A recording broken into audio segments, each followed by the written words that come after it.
My name is Daniel Cross. I'm 28 years old, and what I'm about to document occurred during my employment as a seasonal maintenance worker at the Blackwood Lodge in rural Alaska between December 2023 and March 2024. I have been advised to provide a complete account of these events for the record. Though I understand the inherent incredibility of what I witnessed, the circumstances that led me to accept this position were unremarkable in their desperation. Following the dissolution of a 3-year relationship and the accumulation of debts that had begun to affect my ability to secure stable housing, I found myself browsing seasonal employment listings in November of last year. The Blackwood Lodge posting appeared straightforward.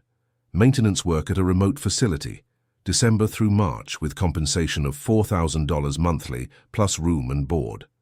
No experience required. No references needed. The isolation, which would have deterred most applicants, appealed to me specifically. The journey to the lodge required a combination of commercial flight, charter plane, and finally a snowcat transport along what the driver called the trail. This final leg took approximately 3 hours through terrain that seemed to exist in a state of perpetual twilight. Even during what should have been midday hours, black spruce forests pressed against the narrow path on both sides, their branches forming a canopy, so dense that snow fell in sporadic bursts than the steady precipitation I observed in the occasional clearings. The mountains visible beyond the tree line appeared to absorb light rather than reflect it. I noted this phenomenon specifically because it contradicted my expectations of snow-covered peaks. Instead, these formations seemed to create a visual boundary that made the horizon appear artificially close, as though the world simply ended a few miles in any direction from where we traveled. The silence struck me as the most unusual aspect of the environment. Even with the snowcat's engine running, I found myself straining to identify ambient sounds, wind through trees, animal movement, the settling of snow. Nothing. The driver, a man named Morrison, who claimed to have been making this run for 15 years, offered no conversation beyond confirming my identity and destination. Blackwood Lodge revealed itself gradually through the trees, a 2-story log structure with modern additions that suggested multiple renovation phases over several decades. Solar panels and a satellite dish indicated contemporary amenities, though the building's primary heating appeared to rely on wood smoke, which I could smell before the structure came into view. The architectural style seemed designed for functionality rather than aesthetics, with shutters that looked reinforced beyond normal weather protection requirements. Harper met me at the entrance. She appeared to be in her 40s, with graying hair pulled back severely and the kind of weathered complexion that suggested years of outdoor work. Her handshake was firm, her eye contact direct, and her demeanor suggested someone accustomed to managing difficult situations with minimal resources. "You're the maintenance hire," she stated, rather than asked. "Morrison will bring your gear. I'll show you the quarters and go over the requirements." The interior of the lodge maintained the functional aesthetic I had observed externally. The main room featured a large stone fireplace, wooden furniture that showed signs of regular use, and windows fitted with heavy curtains that appeared to serve a purpose beyond decoration. Electric lighting supplemented the fireplace, though I noticed an abundance of oil lamps and candles positioned throughout the space. My quarters consisted of a small bedroom, bathroom and kitchenette on the 2nd floor. The furnishings were adequate: single bed, desk, chair, basic appliances. Harper indicated that another seasonal employee would occupy the adjacent room, though this person had not yet arrived. "The work is straightforward," Harper explained as we returned to the main room. "Generator maintenance, firewood processing, basic repairs, snow removal from critical areas. The equipment is in good condition, and the manual covers standard procedures." She handed me a laminated sheet of paper. "These are the winter protocols. Read them carefully." I expected to find instructions regarding equipment operation, emergency procedures, or weather-related safety measures. Instead, the document contained the following text: Blackwood Lodge Winter Protocols 1. Do not open the lodge doors after midnight, regardless of knocking or voices. Keep every mirror covered after dark. If you hear your name whispered outside, do not answer or acknowledge. Always burn an offering in the main wood stove on the last night of each month. Do not investigate unusual sounds from the basement after 10 p.m. 6. Maintain visual contact with all windows during evening hours. Ensure curtains remain closed. Footprints appear in fresh snow leading to the lodge. Do not follow them away from the building.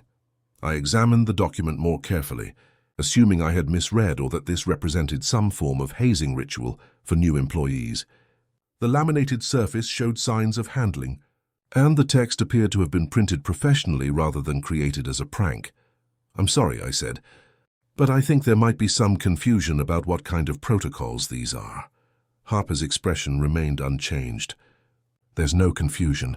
These rules exist for specific reasons that you will understand if you remain here long enough. Previous maintenance workers who chose to ignore them did not complete their contracts. This seems like folklore or local superstition rather than actual safety procedures." "That distinction," Harper replied, "will prove meaningless within a few days. I recommend you take the protocols seriously from the beginning, as adaptation becomes significantly more difficult once you've witnessed the consequences of violation." She collected her coat and moved toward the door. "I'll return in 2 weeks to check on supplies and progress. Morrison makes scheduled runs, but emergency communication requires the satellite phone, which should be used sparingly. The generator manual is on the desk in your room, and firewood processing tools are in the shed behind the building." As she opened the door, the silence from outside seemed to flow into the lodge like a physical presence. "Mr. Cross," she said without turning around, "ignore the protocols and you won't last a week. The previous maintenance worker learned this lesson too late to benefit from the knowledge." The door closed behind her with a sound that seemed to echo longer than physics should have allowed. My first full day at Blackwood Lodge proceeded without incident. The maintenance tasks proved straightforward: checking generator fuel levels, processing firewood with a hydraulic splitter, inspecting the heating system, and familiarizing myself with the lodge's layout. The basement, which housed the generator and storage areas, required electric lighting even during daytime hours due to an absence of windows. I noted this detail specifically because it seemed to violate basic building codes, though I assumed remote construction standards might differ from urban requirements. The silence I had observed during transport continued to characterize the environment around the lodge. Despite being surrounded by forest, I detected no wildlife sounds, no bird calls, no small animal movement, no insect activity despite the relatively mild temperature for the season. This absence of ambient noise created an atmosphere that made my own movement seem artificially loud, as though the environment was actively listening to my activities. Evening arrived earlier than expected. With daylight fading completely by 4 o'clock, I prepared a simple meal in my quarters and attempted to establish some form of routine that would make the isolation manageable. The protocols Harper had provided remained on my desk, and I found myself reading them repeatedly, trying to understand what kind of mindset would produce such specific prohibitions. At approximately 11:30 that night, I was reviewing the generator manual when I heard the first sound from outside since my arrival: footsteps in snow. The rhythm suggested human movement, deliberate and purposeful, circling the lodge at a distance I estimated to be 30 to 40 feet from the building. The steps maintained consistent timing and seemed to follow the lodge's perimeter. I moved to my bedroom window and separated the curtains slightly to observe the source of the sound. The darkness outside appeared absolute, not the typical darkness of rural night, which usually allows some visual adaptation, but a complete absence of reflected light, despite the snow cover that should have provided some illumination even without moon or stars. The footsteps stopped directly beneath my window at exactly 12:07 a.m. I noted the time specifically because the digital clock display provided the only light source I trusted at that moment. Knocking began at the lodge's front door. The sound was rhythmic and deliberate. 3 knocks, pause, 3 knocks, pause, continuing in this pattern for approximately 2 minutes. I descended to the main room and approached the front door, remembering the first protocol about not opening doors after midnight. The knocking continued, and I could hear no accompanying sounds, no shuffling feet, no breathing, no fabric rustling that would indicate a person shifting position while waiting. I examined the peephole Harper had shown me during the initial tour. Through it, I observed swirling snow illuminated by the lodge's exterior light, but no person or object that could be producing the knocking sound. The view showed the immediate area in front of the door clearly, yet the knocking continued as though someone stood directly in that space. The sound stopped abruptly, replaced by a voice I recognized immediately, my sister Sarah's voice, speaking with the particular inflection she used when genuinely distressed. "Danny, please open up. I'm freezing out here. I don't know how I got here, but I can't find my car and my phone is dead. Please, I can see the light under the door. I know you're in there." The voice carried clearly through the door, close enough that the speaker had to be standing within inches of the other side. Sarah was, to my knowledge, currently residing in Phoenix, Arizona, approximately 3,000 miles away. We had not spoken in 4 months, following a disagreement about our father's estate, and she had no knowledge of my employment at Blackwood Lodge. Despite these logical impossibilities, the voice was unmistakably hers, not just the tone and accent, but specific pronunciation patterns and the particular way she said my childhood nickname. The distress in her voice sounded genuine, and I found my hand moving toward the door handle before I consciously decided to do so. "Danny, why aren't you answering? I can hear you moving around in there. Are you angry about Dad's stuff? We can talk about that later, but right now I really need help. It's so cold out here, and something feels wrong about this place." My hand was on the deadbolt when I forced myself to stop and consider the situation rationally. Sarah could not be in Alaska. She could not have found this location. She could not be outside in sub-zero temperatures without protective gear and survival equipment. The voice might sound identical to hers, but the circumstances made her presence impossible. I stepped back from the door. The voice continued pleading for several more minutes, becoming increasingly desperate and eventually angry. The final words I heard were, "Fine, Danny, stay in there. But I'll remember this when you need help someday." Silence returned to the lodge. I remained in the main room until dawn, sitting in a chair positioned to observe both the front door and the windows. No additional sounds occurred, and no further voices spoke from outside. When daylight finally provided enough illumination to examine the area around the lodge, I dressed in full winter gear and went outside to investigate. The snow around the lodge showed clear evidence of the previous night's events, though not in the way I expected. Human footprints led from the tree line directly to the front door, bare human footprints, showing clear toe and heel impressions as though someone had walked through the snow without shoes or boots. The prints appeared fresh, with sharp edges that indicated recent formation. Most significantly, the footprints ended after 3 steps into the clearing around the lodge. They did not lead away from the building, did not continue around the perimeter, and showed no signs of the person who made them departing the area by any route. The prints simply stopped, as though the individual who created them had ceased to exist 3 feet from the lodge's front door. I photographed these prints with my phone and took measurements using a tape measure from the maintenance supplies. The foot size appeared consistent with an adult woman, approximately size 7, which matched my sister's shoe size. The depth and clarity of the impressions indicated someone walking at normal speed rather than running, and the spacing between steps suggested a person of average height moving in a purposeful manner. I did not find the protocols amusing anymore. Tyler Morrison arrived 3 days later via the same snowcat transport that had brought me to the lodge. He was 22 years old, recently discharged from the army, and possessed the kind of aggressive confidence that I had observed in men who mistake skepticism for intelligence. During our initial conversation, he made it clear that he viewed the seasonal job as temporary funding for what he called real opportunities in the lower 48. "This place is like a vacation," he announced, examining the main room while his gear sat by the entrance. "Heat, electricity, decent pay for basically doing nothing all winter. I've worked construction in North Dakota in January. This is luxury compared to that." I showed him to his quarters and provided him with the standard materials Harper had given me, equipment manuals, work schedules, and the winter protocols. His reaction to the laminated rules sheet matched my initial response, though his dismissal carried more hostility than confusion. "Seriously? Ghost story bullshit? Who wrote this?" "The previous guy before he quit." Tyler read through the protocols while shaking his head. "Don't open doors, cover mirrors, burn offerings. What is this summer camp for adults who still believe in monsters? The previous maintenance worker didn't quit, I said. According to Harper, he violated the protocols and didn't complete his contract. Right. He probably got bored and left early to find a job where the boss doesn't hand out fairy tale homework. Tyler crumpled the sheet and tossed it toward the wastebasket. I'm not covering mirrors or burning offerings or any of this superstitious crap. If that's a problem, they can find someone else. I retrieved the protocols from where they had landed and smoothed out the wrinkles.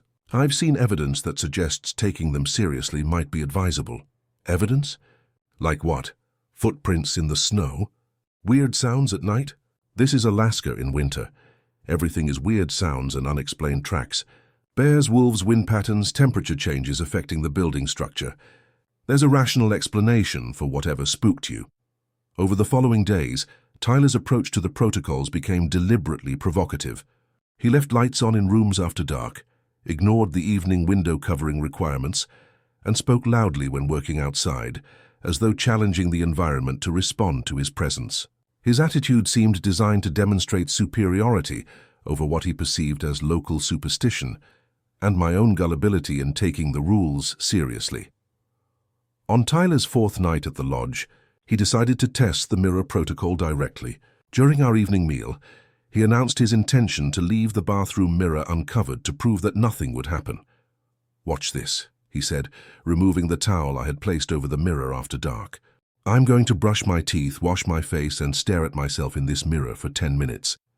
If something supernatural happens, I'll apologize and follow every rule perfectly. If nothing happens, which is what will actually happen, we stop playing along with this nonsense." I covered the mirror in my own bathroom and locked my bedroom door, something I had not done previously, but which seemed prudent given Tyler's experiment. At approximately 11:15 p.m., I began hearing sounds from the bathroom down the hall, running water, normal movement, and occasional humming that suggested Tyler was treating his test as routine personal hygiene. At 11:47, the sounds changed. The running water continued, but the other noises stopped. No footsteps, no humming, no sounds of normal bathroom activities. Just water running at consistent pressure, as though someone had turned on the faucet and left the room. At 12:15 a.m., I heard a wet, dragging sound from the bathroom, followed by what might have been whispered conversation, though I could not distinguish words or determine how many voices were involved. At 12:32, I heard Tyler's voice clearly. No, that's not right. That's not how this works." His tone suggested confusion rather than fear, as though he was trying to solve a technical problem with equipment that was malfunctioning. The wet, dragging sound resumed, accompanied by what I can only describe as the sound of something being repeatedly submerged in and withdrawn from water. This continued for approximately 10 minutes.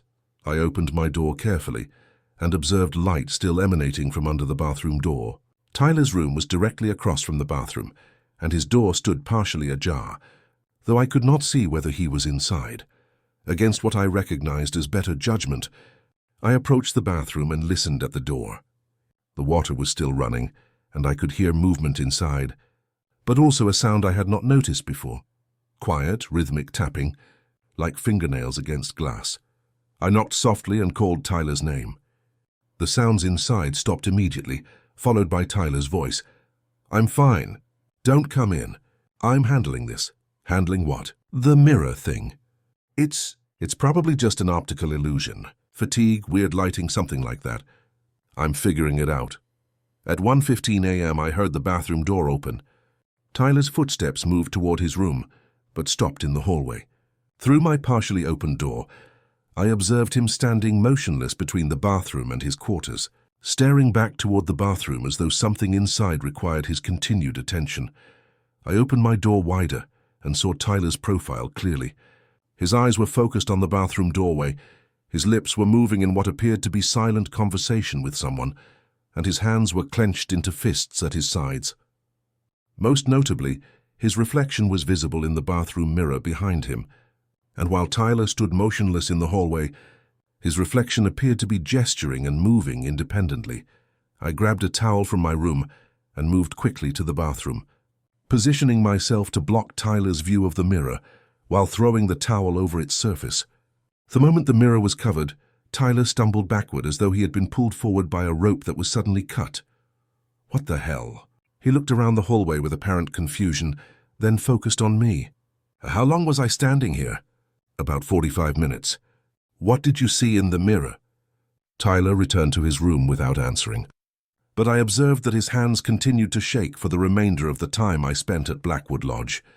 He never mentioned the mirror experiment again, and he began following the protocols exactly as written, though he refused to discuss his change in attitude. That night marked the end of my skepticism regarding the winter protocols.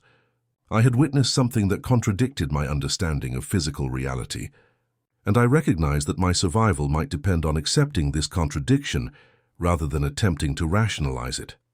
The rules were not suggestions or superstitions. They were practical safety measures for an environment that operated according to principles I did not understand, but could no longer deny. Following Tyler's encounter with the bathroom mirror, our daily routines became more systematic and cautious. We established a protocol for ensuring all mirrors were covered before sunset, checked door locks multiple times each evening, and maintained detailed logs of unusual sounds or observations. Tyler's transformation from skeptic to rigid adherent of the rules created an atmosphere of shared vigilance, though we rarely discussed the specific reasons for our caution.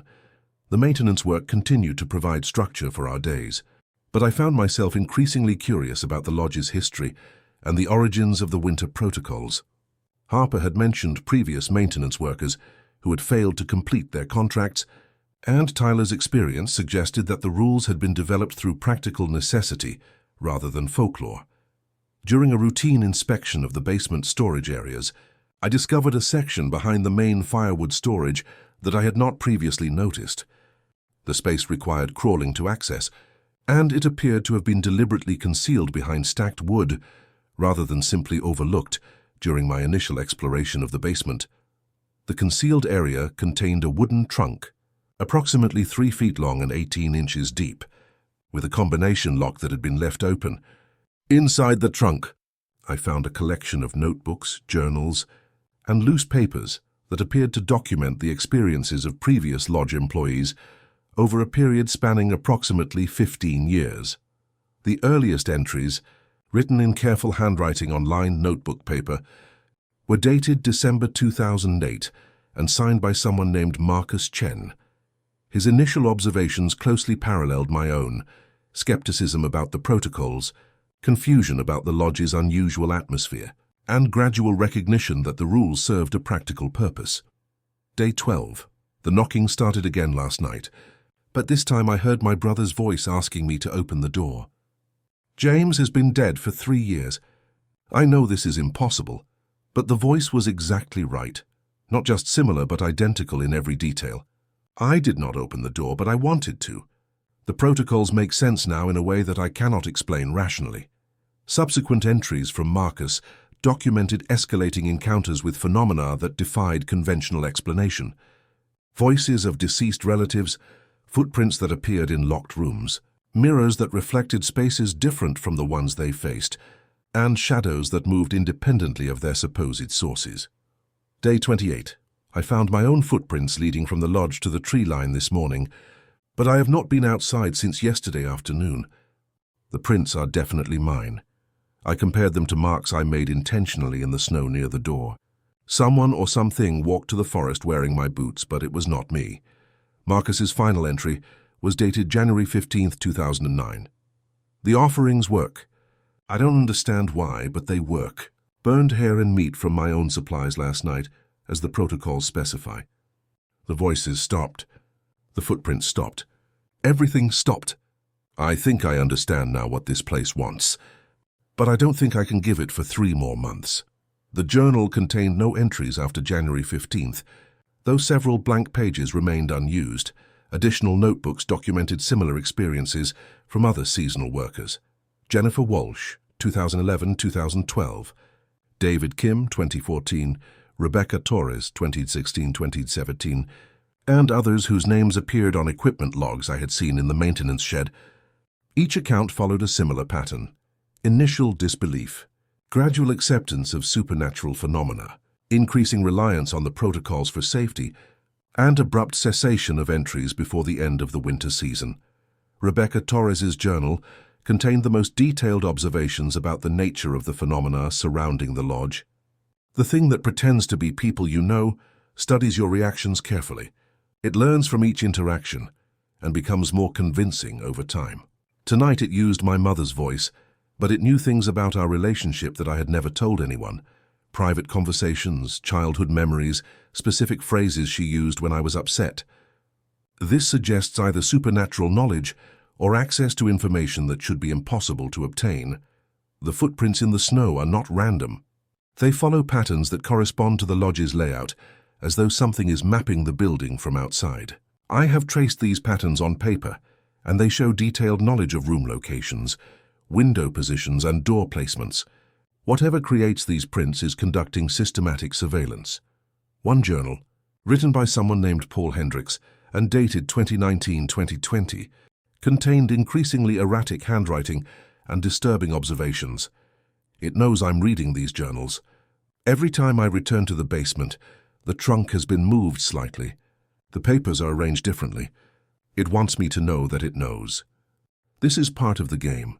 The protocols are not protection, they are negotiation. Each rule represents an agreement we make with something that could take much more if it chose to. The offerings, the covered mirrors, the locked doors after midnight.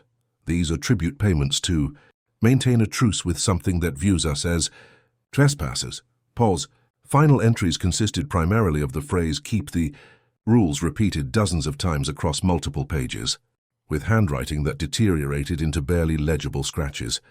After reading these accounts, I understood that my situation was part of a recurring pattern that had been documented for over a decade.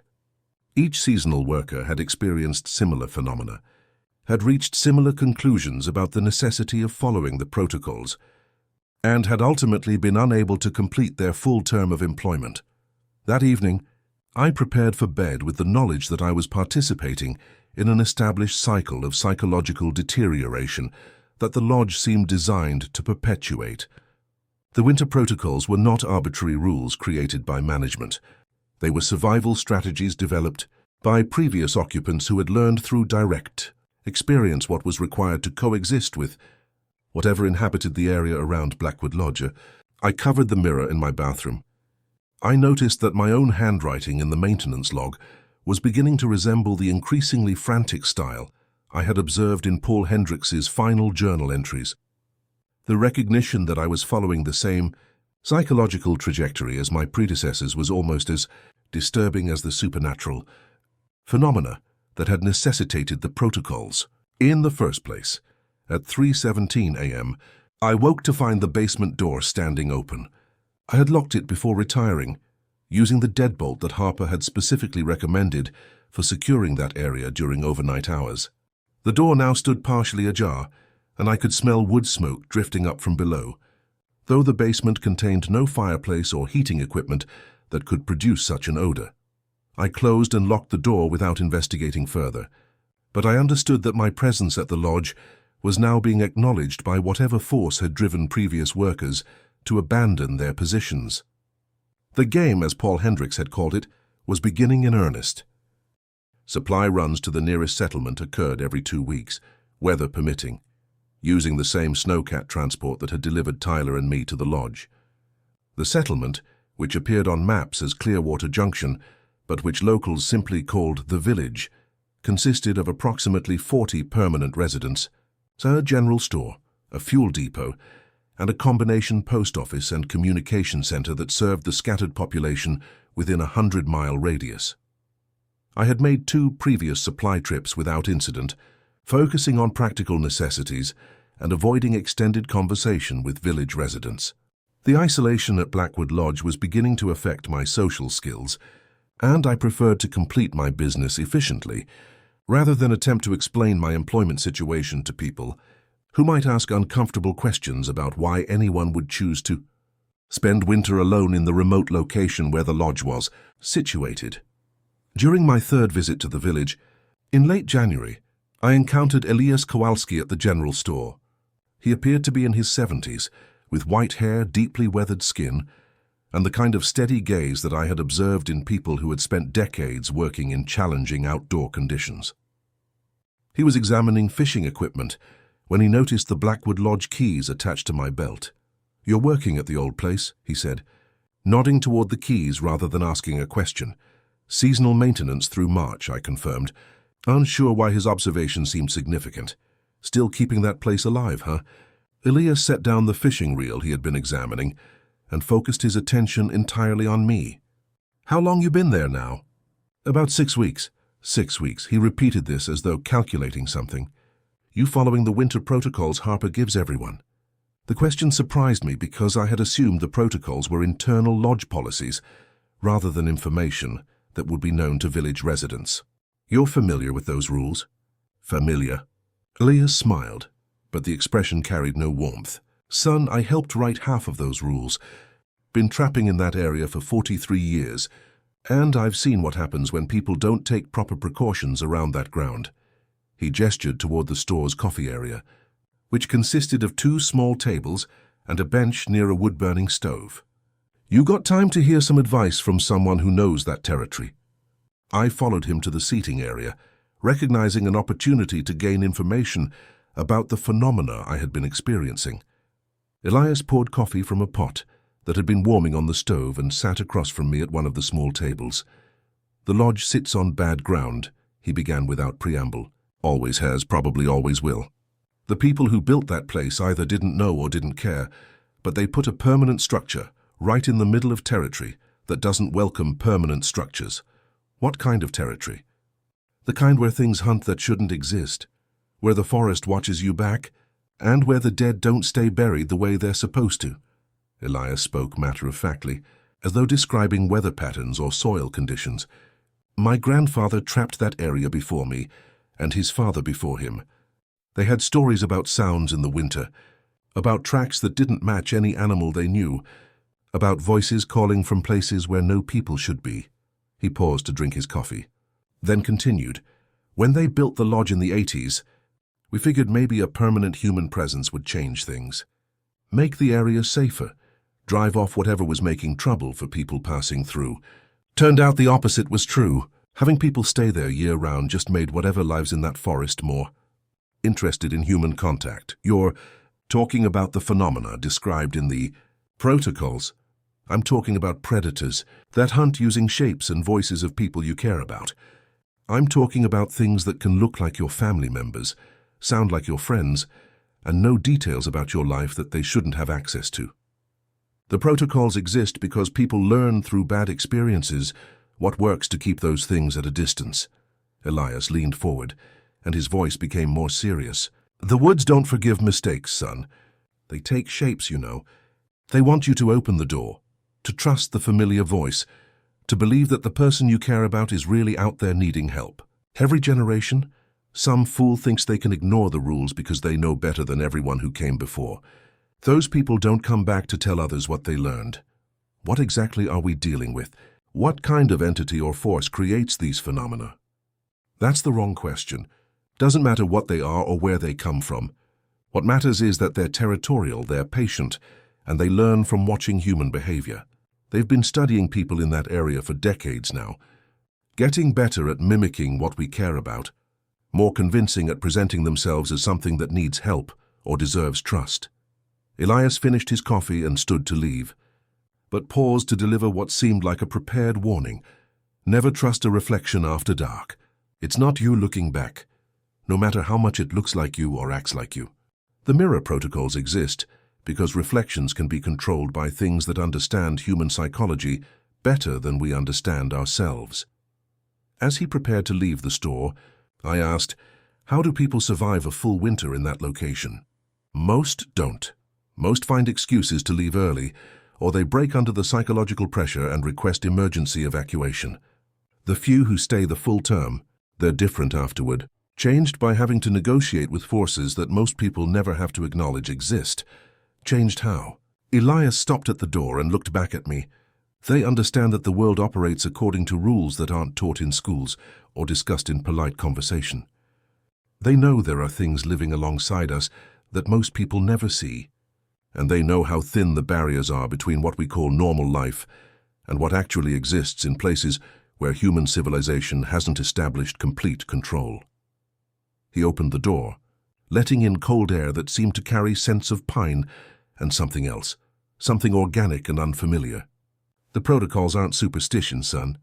They're a peace treaty, with forces that could take much more than they currently demand. Follow them exactly, and you might make it to spring. Start improvising or trying to be clever, and you'll disappear like the others. After Elias left, I completed my supply purchases in a state of heightened awareness about my situation at Blackwood Lodge. His confirmation that the protocols represented accumulated knowledge from multiple encounters with supernatural phenomena gave weight to my growing understanding that survival depended on strict adherence to rules. I did not fully comprehend. The return trip to the lodge took place during late afternoon, with daylight fading, as Morrison navigated the snowcat along the trail through increasingly dark forest. The silence that I had noted during my initial journey now seemed ominous rather than simply unusual, and I found myself scrutinizing the trees on both sides of the path for signs of movement or observation. That evening, I shared Elias's warnings with Tyler, who received the information with the grim acceptance that had characterized his attitude since the mirror incident. We established additional safety measures based on the conversation, more frequent checks of door locks, systematic verification that mirrors remained covered, and a buddy system for any activities that required one of us to work alone in areas of the lodge where the other could not maintain visual contact. As February progressed, I began to understand that my employment at Blackwood Lodge represented a test of psychological endurance as much as a maintenance job. The protocols were designed to protect us from external threats, but they also served to heighten our awareness of the fact that we were living under siege from forces that operated outside the boundaries of normal human experience. The knowledge that others had faced the same challenges, and that some had failed to complete their contracts, created a sense of participating in a larger pattern of human interaction with incomprehensible phenomena. Whether I survived until spring would depend not just on following rules, but on maintaining psychological stability while coexisting with entities that challenged my fundamental assumptions about the nature of reality. By late January, Tyler and I had established a routine that prioritized safety over efficiency. We worked together whenever possible, maintained constant communication when separated, and performed triple checks on all security measures before dark. The protocols had become second nature, integrated into our daily activities, with the same automatic attention we gave to other survival necessities, like maintaining heat and conserving food supplies. Despite our caution, the phenomena around the lodge continued to escalate in both frequency and sophistication. Voices outside the building occurred nearly every night, often using multiple family members or friends in coordinated attempts to convince us to open doors or respond to calls for help. The accuracy of these impersonations had improved to include private information, personal jokes, and emotional appeals that demonstrated detailed knowledge of our relationships and psychological vulnerabilities. Tyler had begun sleeping poorly, often waking multiple times per night to check locks and listen for sounds that might indicate protocol violations. His military training had prepared him for many forms of stress, but the constant vigilance required to maintain safety at Blackwood Lodge was wearing down his psychological defenses in ways that conventional combat experience had not addressed. On the night of January 29th, at approximately 2:30 a.m., Tyler's breaking point arrived in the form of his mother's voice, calling from outside his bedroom window. I was awakened by Tyler moving around his room in apparent distress, followed by the sound of him opening his window despite the sub-zero temperature, and the protocol against acknowledging voices from outside. Through the wall that separated our rooms, I could hear a conversation taking place, Tyler speaking in urgent, emotional tones to someone outside the building. I dressed quickly and went to Tyler's room, finding his door unlocked and standing partially open. Tyler was leaning out his second-story window, speaking to someone in the darkness below. The conversation was one-sided from my perspective, as I could hear only Tyler's responses, but his emotional state suggested he was communicating with someone he cared about deeply. "Mom, what are you doing here? How did you even find this place?"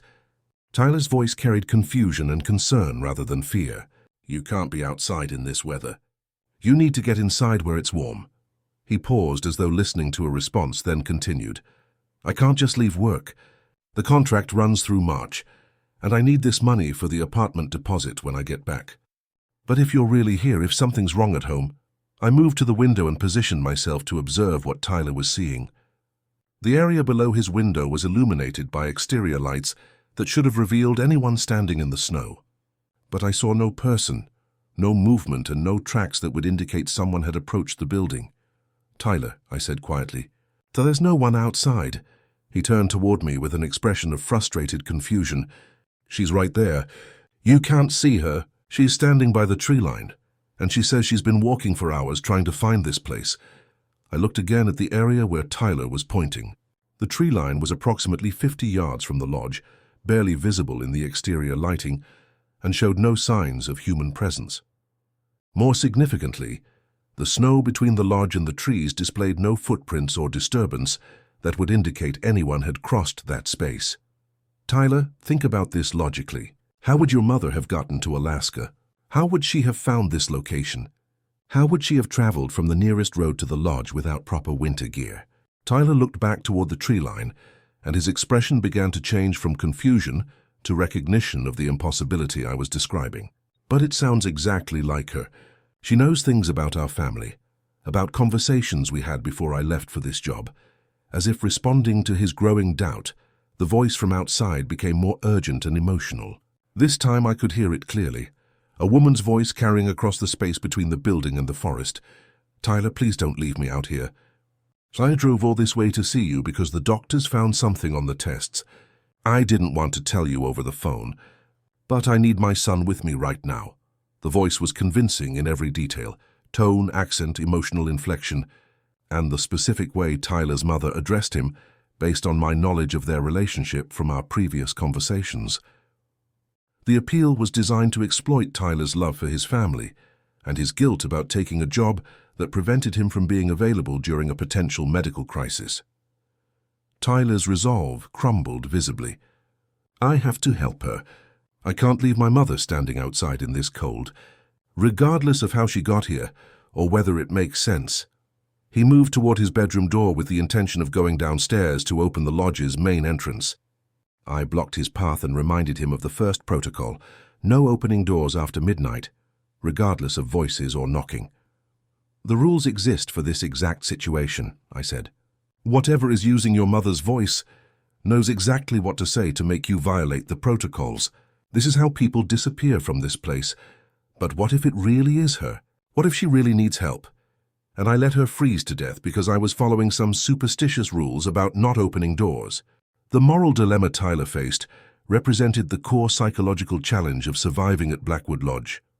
The protocols required us to ignore pleas for help from voices that sounded like people we cared about, to assume that familiar voices represented threats rather than genuine emergencies, and to prioritize our own safety over our instincts. To help family members in distress, these requirements contradicted fundamental human social conditioning and created internal conflicts that were as dangerous as the external phenomena we were trying to avoid. Tyler's military training had taught him to risk personal safety to help others, and the voice outside was exploiting that training by presenting a scenario where following the protocols would result in harm to someone he loved. Tyler pushed past me and headed for the stairs. I followed, knowing that I would have to physically prevent him from opening the door if verbal persuasion failed. The voice outside had moved closer to the building and was now calling from directly beneath the front entrance. "Tyler, I can see the lights inside. I know you're in there. Please open the door before I collapse from the cold. I can't feel my hands anymore, and I'm getting confused about where I am." At the front door, Tyler's hand was on the deadbolt when I grabbed his shoulders and pulled him away from the entrance. He struggled against my grip, not with the intention of fighting me, but with the desperate urgency of someone trying to save a life. "Let me go. That's my mother out there, and she's going to die if we don't help her." I wrestled Tyler away from the door and held him against the wall while explaining what I had learned from the previous workers' journals. The entities that created these phenomena studied human psychology and used our emotional connections against us.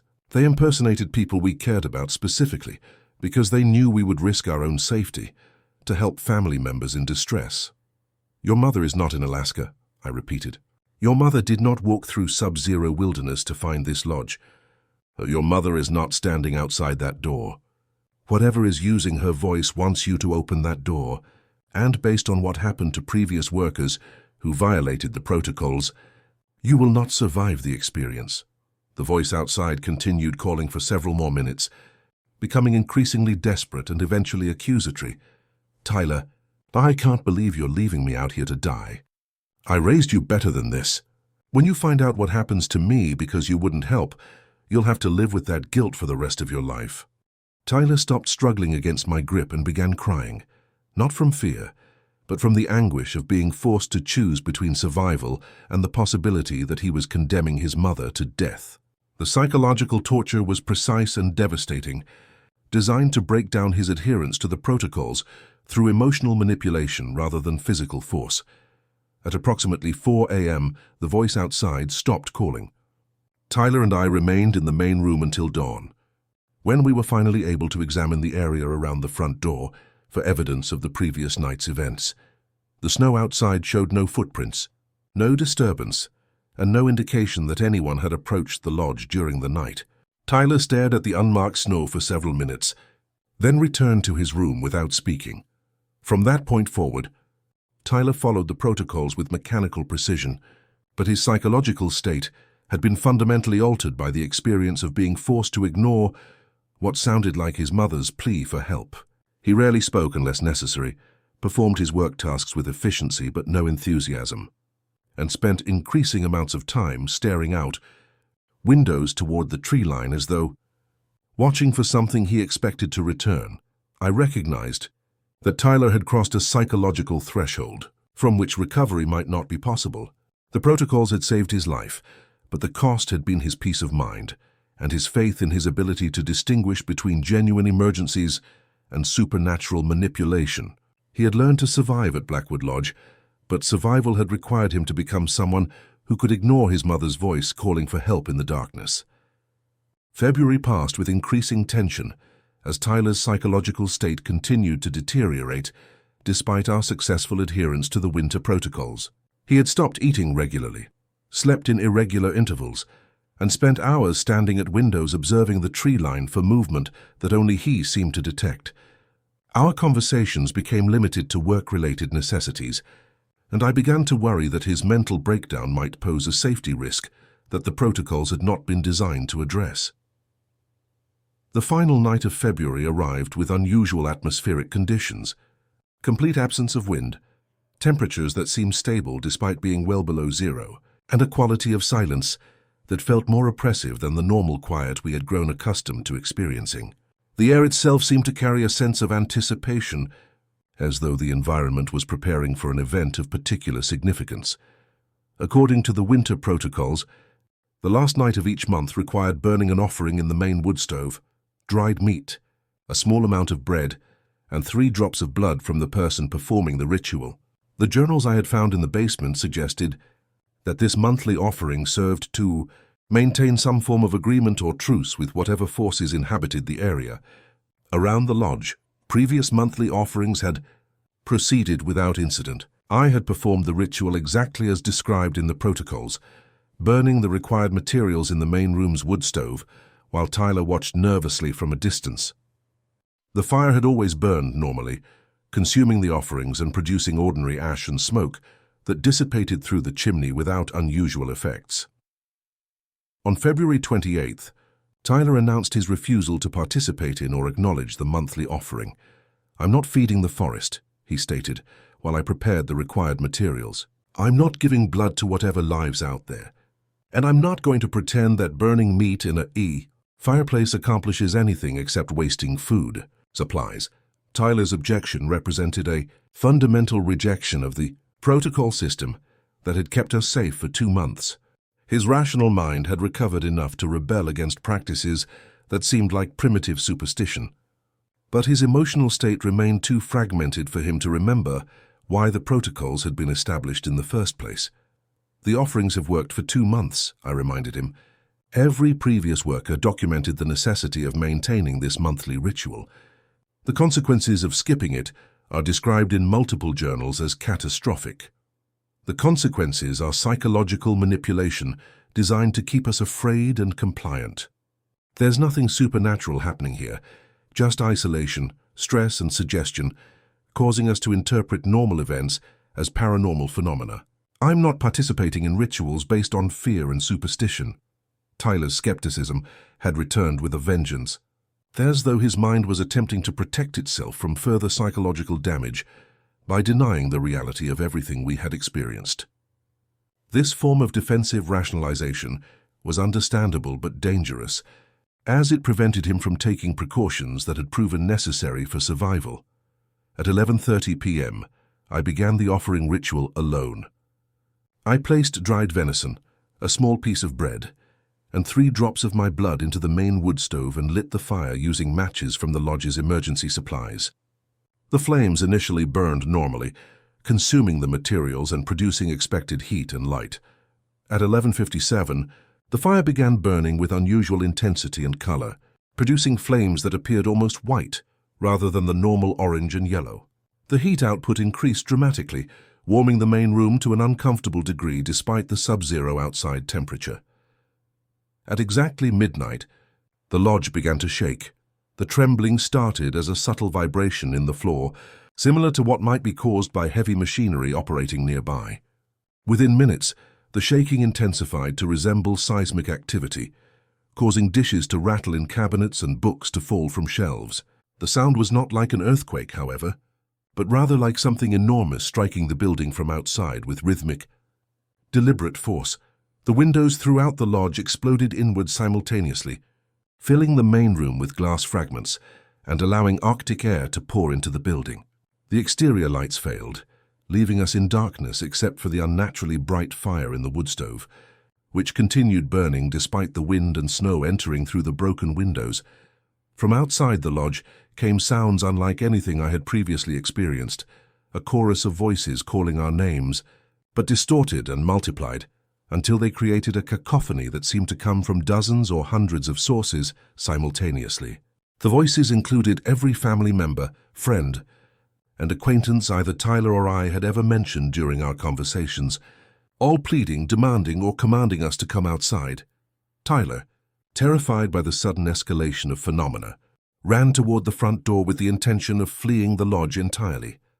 I tackled him before he could reach the entrance, understanding that leaving the building during this supernatural assault would result in his disappearance, just as had happened to previous workers who had violated the protocols under extreme pressure. "The offering isn't complete," I shouted over the deafening voices outside. "The fire is still burning, which means the ritual is still in progress. We have to stay inside until it finishes." Tyler fought against my restraint, not from any rational plan but from panic and the overwhelming need to escape an environment that had become completely hostile to human presence. His strength, enhanced by adrenaline and desperation, made it difficult to prevent him from reaching the broken doorway where Arctic wind and supernatural voices beckoned him into the darkness. "Let me go. I can't stay in here. They want us to come outside, and if we don't, they're going to tear this building apart with us inside it." Tyler broke free from my grip and stumbled toward the front entrance where the door had been torn completely off its hinges by forces I had not seen but which had clearly been operating with tremendous strength. Beyond the doorway, the darkness was complete, and the voices calling our names had become a roar of sound that seemed to come from the forest itself. As Tyler reached the threshold, figures emerged from the tree line, humanoid shapes that moved with jerky, unnatural motion, like marionettes controlled by inexperienced puppeteers. The shapes were tall, thin, and seemed to shift between different appearances as they moved, sometimes resembling people we knew, sometimes appearing as shadows, and sometimes taking forms that my mind refused to process clearly. Tyler stepped outside into the snow and immediately began walking toward the approaching figures with mechanical, purposeful steps, as though he was being controlled rather than making conscious decisions about his movement. He did not respond to my calls, did not look back toward the lodge, and showed no awareness of the sub-zero temperature or the supernatural nature of the entities that were drawing him into the forest. I remained in the lodge, understanding that following Tyler would result in my own disappearance, but feeling the guilt of abandoning someone who had become my partner in survival. The figures surrounded Tyler when he reached the tree line, and though I could not see clearly what happened next, Tyler did not cry out or struggle as they led him deeper into the darkness among the trees. The fire in the wood stove suddenly returned to normal intensity and color. The voices outside stopped abruptly, leaving only the sound of wind through the broken windows. The shaking of the building ceased, and the oppressive atmosphere that had characterized the midnight assault dissipated as though a switch had been turned off. Tyler was gone. The monthly offering had been completed, but at a cost that I had not understood was part of the required payment. The protocols had demanded sacrifice, and they had collected it from the person who had refused to participate in the ritual designed to maintain our safety. I spent the remainder of the night covering the broken windows with tarps and boards, restoring heat to the lodge and trying to process the fact that Tyler's disappearance had been the direct result of his decision to reject the winter protocols. The offerings were not simply symbolic gestures or superstitious practices. They were genuine tribute payments to entities that could and would collect alternative forms of compensation if the specified rituals were not performed correctly. The rules had protected me, but they had also cost Tyler his life because he had chosen skepticism over survival when faced with requirements that contradicted his rational worldview.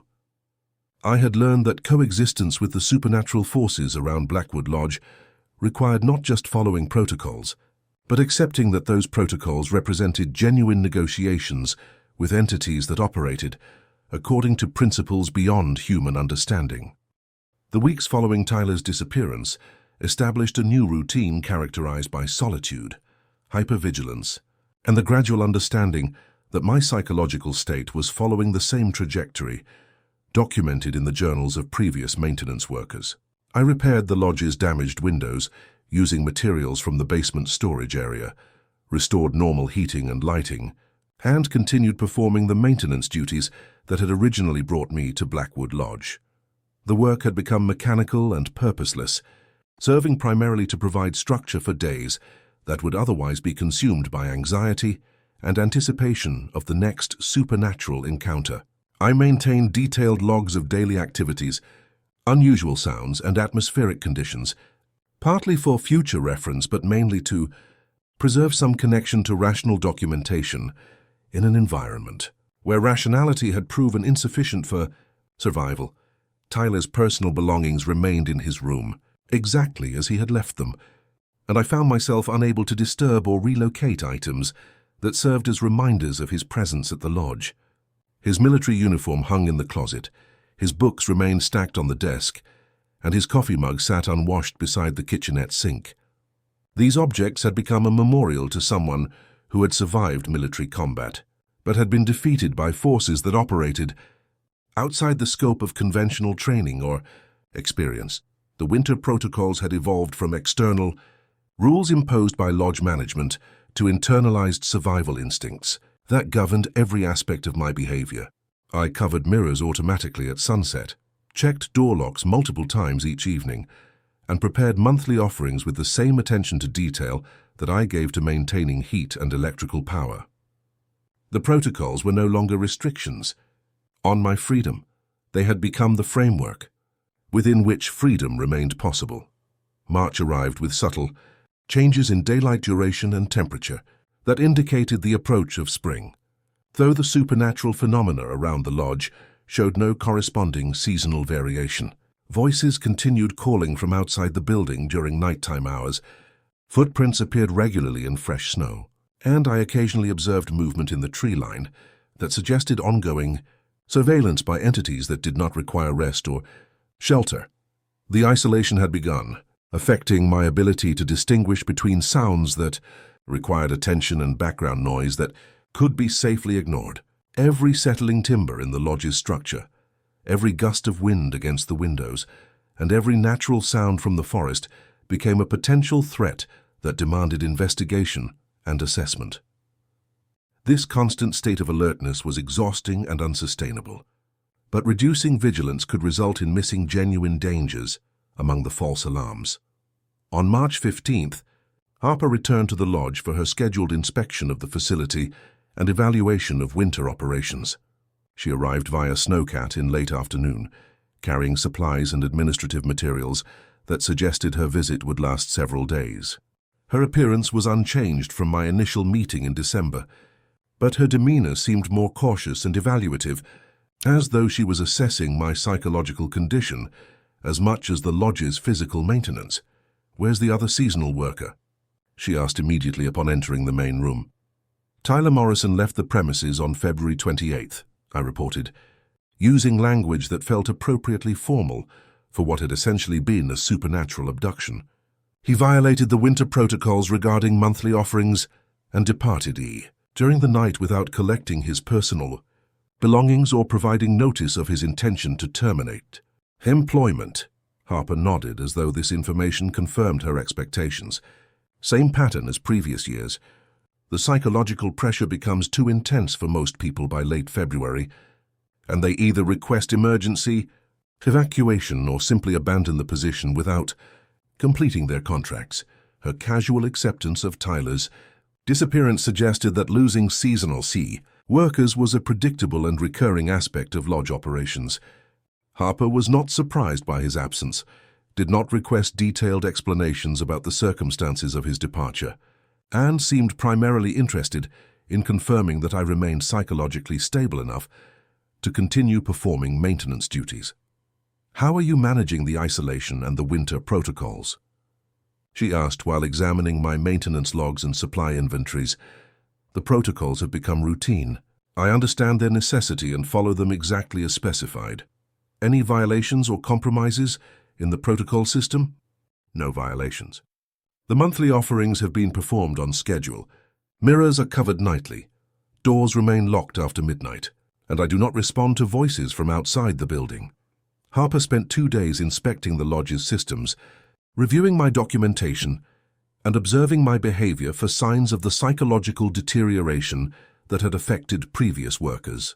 Her evaluation seemed to conclude that I had adapted successfully to the requirements of the position, though she noted changes in my social interaction skills and emotional responsiveness that indicated the isolation was having measurable effects. Before departing, Harper provided information about the conclusion of my employment contract and transition arrangements for my departure from the lodge. "Your contract runs through March 31st, she explained. "Transportation back to civilization will be arranged for April 1st, assuming you choose to complete the full term rather than requesting early evacuation." "What happens after I leave? Does someone else take over maintenance duties?" "The lodge remains unoccupied during spring and summer months. The phenomena that necessitate the winter protocols become dormant when the area is not continuously inhabited, allowing for maintenance and renovations to be performed by day crews who return to town each evening." This information suggested that the supernatural activities around Blackwood Lodge were specifically triggered by human presence rather than representing constant environmental conditions. The entities that had stalked Tyler and me during winter months apparently focused their attention on occupied buildings, but became inactive when no permanent residents were available to provide the psychological energy or emotional responses that seemed to sustain their manifestations. "How long have you been managing seasonal workers for this position?" I asked. 15 years. Most people last between 6 and 10 weeks before requesting evacuation or abandoning the position. A few complete the full contract, but they're usually changed by the experience in ways that affect their ability to readjust to normal social environments. Harper's assessment suggested that successful completion of a winter at Blackwood Lodge came with psychological costs that extended beyond the employment period. People who learned to coexist with supernatural phenomena for extended periods developed altered perceptions of reality that made it difficult to return to environments where such phenomena were not acknowledged or discussed. After Harper departed, I spent the remaining weeks of March in a state of anticipation that combined relief at the approaching end of my contract with anxiety about what readjustment to normal life would require. The protocols had become so deeply integrated into my behavior that I was uncertain whether I would be able to function in environments where covering mirrors and avoiding midnight hell. Door opening were unnecessary precautions. More significantly, I had developed a hyper-awareness of supernatural possibilities that made ordinary sounds and movements seem potentially threatening. The skills I had learned for detecting paranormal phenomena would not simply disappear when I returned to civilization, and I was unsure whether this enhanced sensitivity would be a psychological asset or a liability in environments where such vigilance was not required for survival. The knowledge that I had survived an experience that had defeated numerous previous workers provided a sense of accomplishment, but it was accompanied by the understanding that survival had required fundamental changes to my personality and worldview that might prove permanent. My final week at Blackwood Lodge was characterized by the kind of methodical preparation that had become second nature during 4 months of life-or-death attention to detail. I conducted comprehensive maintenance checks on all systems, organized tools and supplies for the next seasonal worker, and documented any equipment issues or procedural recommendations that might prove useful for future residents. The winter protocols remained in full effect until my departure date, as Harper had warned that supernatural phenomena continued until the lodge was completely vacated, rather than simply reduced to single occupancy. I maintained the same vigilance regarding mirror coverage, door security, and response to outside voices that had kept me alive since December, understanding that relaxing these precautions during my final days could prove fatal after months of successful survival.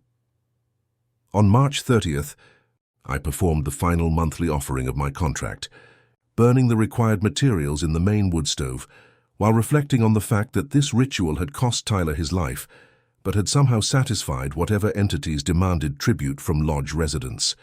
The offering burned normally, producing no unusual effects or atmospheric disturbances, suggesting that my departure had already been anticipated and accepted. By the forces that governed the area around Blackwood Lodge, Morrison arrived on the morning of April 1st to provide transport back to civilization, but his snowcat carried an additional passenger, a young man who appeared to be in his early 20s, carrying military-style gear and displaying the kind of confident enthusiasm that I recognized from Tyler's arrival 4 months earlier. "This is Jake Patterson," Morrison announced as we loaded my belongings into the vehicle. "He's taking over maintenance duties starting today." Jake was eager to begin his new position and asked numerous questions about the lodge's systems, the work requirements, and the living conditions he could expect during his employment. His attitude toward the job was identical to my own initial perspective. This was temporary work that would provide good pay and solitude while he figured out his next career moves.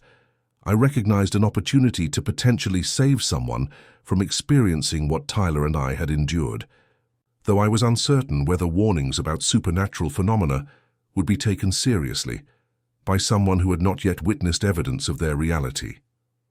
While Morrison loaded supplies from the snowcat, I showed Jake through the lodge and provided him with the same materials Harper had given me during my initial orientation: equipment manuals, work schedules, and the winter protocols.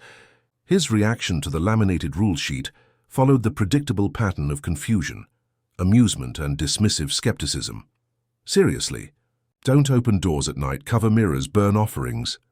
Jake read through the protocols while shaking his head. "This is like something from a bad horror movie. Who comes up with rules like this for a maintenance job?" "The rules were developed by previous workers, based on their experiences living here during winter months," I explained, trying to find language that might convey the importance of the protocols without immediately triggering complete disbelief. "The isolation and environmental conditions create situations that require specific precautions." "Environmental conditions that require covering mirrors and burning offerings? What kind of environmental conditions are we talking about?" I looked at Jake's skeptical expression and realized that I was facing the same communication barrier that had prevented Harper's warnings from being effective during my own arrival. The protocols seemed absurd to anyone who had not experienced the phenomena they were designed to address. But explaining those phenomena to someone who had not witnessed them was virtually impossible without sounding delusional. "The rules work," I said finally. "I can't adequately explain why they work or what happens if you ignore them, but following them exactly as written will keep you safe." Previous maintenance workers who decided to ignore the protocols didn't complete their contracts. Didn't complete their contracts because they got spooked by weird sounds and decided to leave early, or didn't complete them for some other reason. Jake's question forced me to confront the impossibility of explaining Tyler's fate to someone who had no framework for understanding supernatural phenomena. Describing what had happened on February 28th would require Jake to accept the existence of entities that could impersonate human voices, manipulate psychological responses, and physically abduct people who violated specific behavioral restrictions. "Some left early," I said, which was technically accurate for workers who had requested emergency evacuation. "Others disappeared under circumstances that weren't clearly explained to me." Morrison called from outside that the Snowcat was ready for departure, ending my opportunity to provide more detailed warnings to Jake. I gathered my remaining personal items and prepared to leave Blackwood Lodge after 4 months that had fundamentally changed my understanding of what was possible in the Key world. As I reached the door, Jake asked, "Any other advice for someone starting this job?" I turned back to look at him, young, confident, completely unprepared for what he was about to experience, and felt the same helplessness that Harper must have felt when providing warnings that seemed designed to be ignored rather than heeded. "Follow the protocols exactly as written," I repeated. "Don't try to be clever or rational about them. Don't assume you understand the situation better than the people who created the rules. And if you hear voices outside at night, especially voices of people you care about, do not respond and do not open any doors."